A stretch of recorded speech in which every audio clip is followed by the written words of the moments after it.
Hello! J'aimerais prendre le temps de répondre à ce commentaire qui est pour moi très important.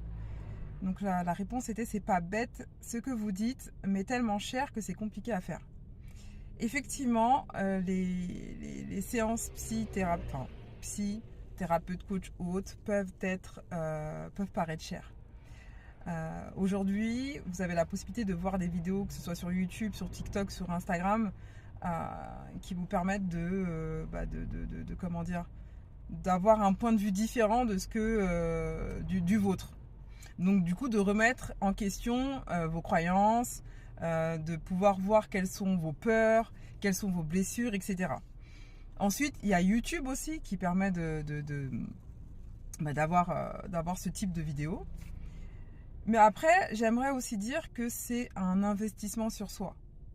Aujourd'hui, est-ce que acheter un téléphone dernier cri est mieux que prendre soin de soi?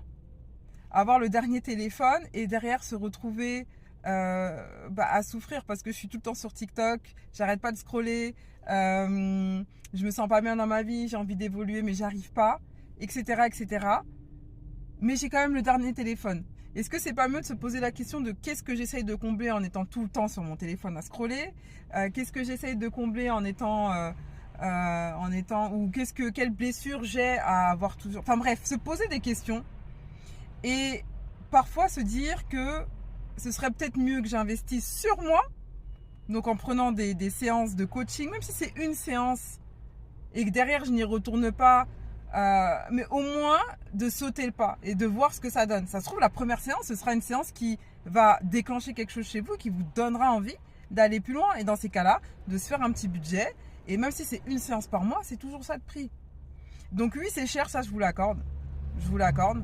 Comme j'expliquais, il y a aussi les CMP dans les villes. Je crois que c'est ça, c'est comme ça que ça s'appelle, qui proposent des séances psy. Bon, après, je sais que les délais peuvent être longs.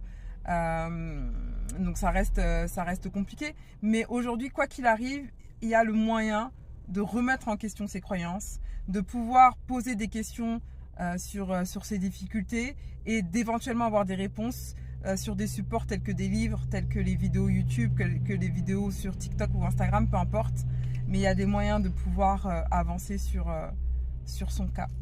Donc voilà, en tout cas moi sur TikTok je peux. Si vous le souhaitez, je vous pose la question là. Est-ce que vous souhaitez qu'on fasse des lives et que quelqu'un vienne nous parler d'une problématique en anonyme, hein, voilà, elle n'est pas obligée de monter en montrant sa tête ou quoi que ce soit. Je peux même mettre